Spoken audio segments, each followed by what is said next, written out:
All right, so get this. We're diving into reincarnation today, Oh, interesting.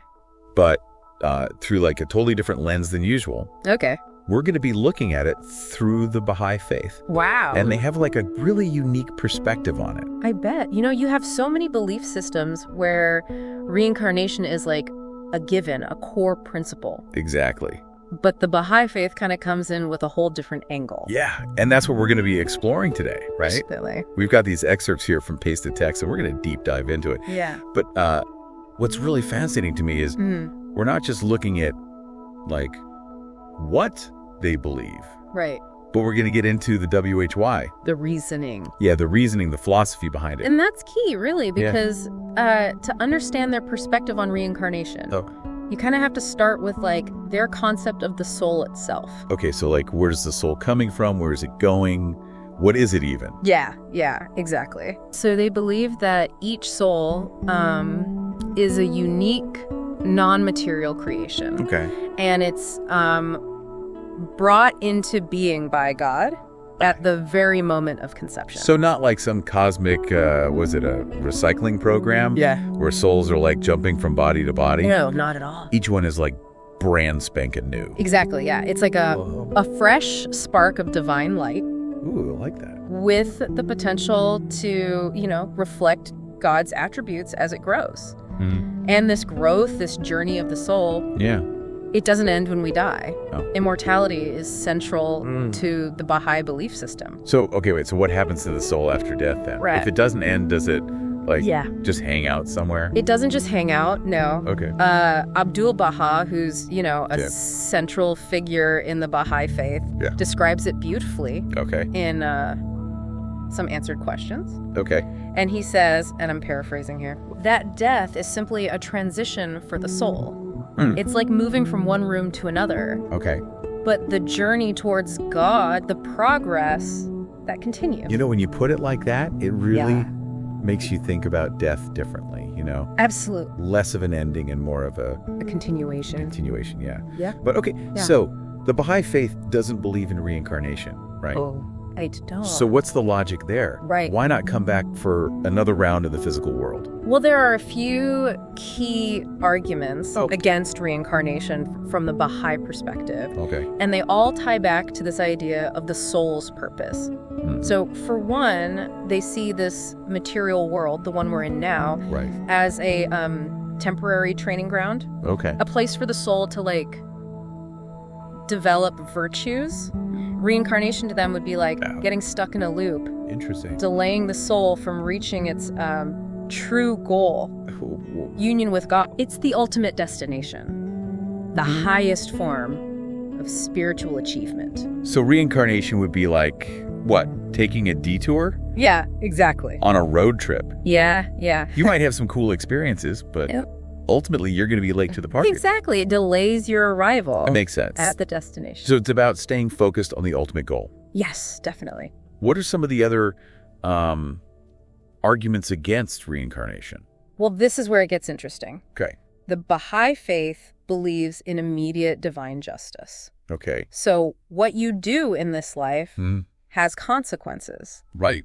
Now, for your soul, for your progress. Okay. It's not about carrying over karmic debt or rewards from some past life. Yeah. This life is where it all happens. Wow. That really Pretty powerful. puts things into perspective, doesn't it? It does. Knowing that there are no do-overs. Yeah. That this life is it. Yeah. It makes every choice, every action feel so much more significant. Yeah. Absolutely. And that brings us to another key argument against reincarnation. Yeah. The individuality of the soul. Okay. Each soul is seen as inherently unique. Okay. A distinct reflection of God's light. Unlike any other.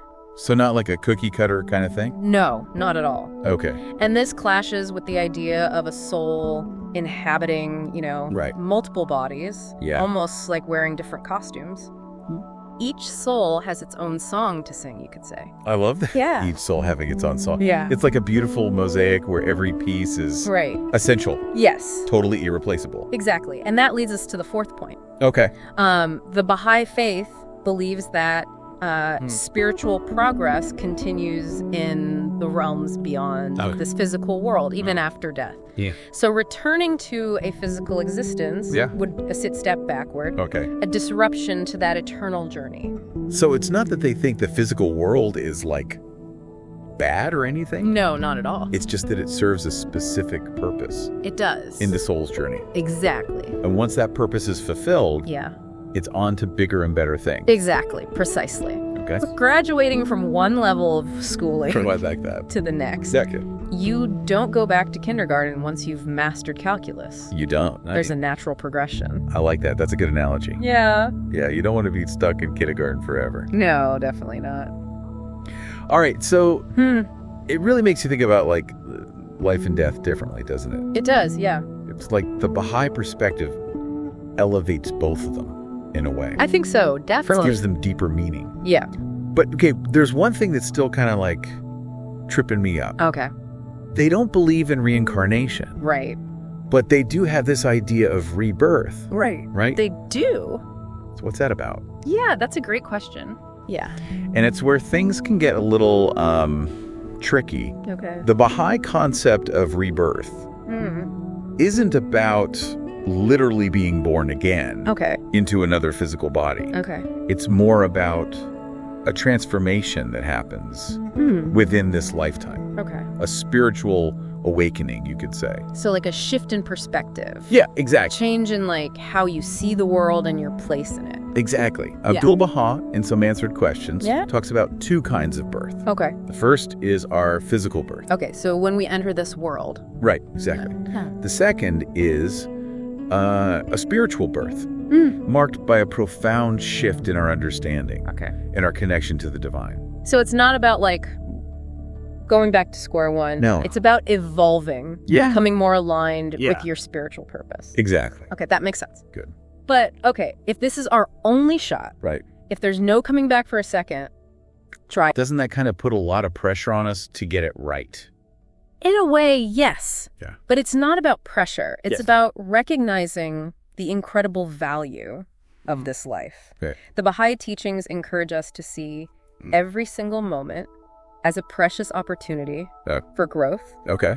A step forward on our spiritual path. That's a beautiful way to look at it. It's like suddenly realizing you're holding a winning lottery ticket. Yeah, I like that. And you don't want to waste a single second of it. Exactly. Yeah. And it's not just about our own personal growth either. Okay. The Bahá'í Faith also emphasizes the importance of service to others, of contributing to the betterment of society. Okay. They believe that our actions have a ripple effect, influencing not just our own souls, but the world around us. So it's about making the most of this life. It is. Both for ourselves and for the greater good. Absolutely. It's about recognizing the interconnectedness of everything. Precisely. Wow, this is so much to take in, I feel like. Yeah, it's a lot. We've only just scratched the surface. Just the beginning. Of the Baha'i perspective on this. Yeah. Reincarnation and rebirth. It's fascinating though, isn't it? It is. It really is. It's a perspective that really makes you think. Definitely. Challenges you to reevaluate your own priorities. For sure. Yeah. Yeah, it really makes you stop and think, like what are we doing with this one precious life? Exactly. And you know, that's what I find so compelling about the Baha'i teachings. They really drive home the importance of, you know, this life, this one shot we have to grow spiritually, to make a difference. So, like, where do we even begin with that? If someone's listening to this, feeling all inspired, like ready to like put this into action. Yeah. How do they apply these principles to their own life? Yeah. How do they apply these Baha'i principles to their own life? Yeah. That's the beautiful thing. There's no like one size fits all answer. Okay. You know, the Baha'i Faith encourages us to constantly learn, evolve, strive for excellence in all aspects of our lives. So it's like a continual process. It is, yeah. Of bettering yourself. Yeah, it's about cultivating virtues. Okay. Like kindness, generosity, honesty, justice. So it sounds like a lot of it comes down to like personal responsibility. Yeah. Like we're the ones in the driver's seat. We are. When it comes to our own spiritual growth. Exactly. And the Baha'i writings really emphasize that the power of our choices. Like every thought, every word, every action we take It all contributes to shaping our souls. It's almost like we're sculpting our own spiritual masterpiece. I like that. One choice at a time. Yeah. And knowing that this is our only chance to work on this masterpiece. Makes each stroke that much more important. Exactly, yeah. It makes it feel more real, more weighty. Definitely. But it's not about perfection, though. It's about progress. Okay. It's about constantly learning, growing, striving to be better versions of ourselves. And serving others. Right. Oh, absolutely. We talked about that. Yeah. It's huge in the Baha'i Faith. It is, yeah, like the importance of contributing to the betterment of society. Serving others is seen as an integral part of spiritual growth.